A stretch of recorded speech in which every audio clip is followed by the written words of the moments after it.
भाई लोग, ये बकरी मेरे लिए बहुत लकी साबित होता है, क्योंकि जिस हिसाब से ये बकरी का वीडियो मेरे चैनल पे व्यूज़ ग्रोथ हो रहा, उतना किसी चीज़ का भी वीडियो ग्रोथ नहीं हो रहा।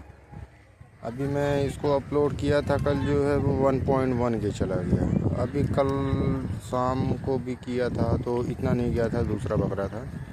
अभी मैं इसको अपलोड किया हूँ तो इसका देखो, देखते ही देखते जो है 2K क्रॉस कर रहा है। एक्चुअली इस बकरी में है क्या, मुझे तो कुछ समझ में नहीं आ रहा है।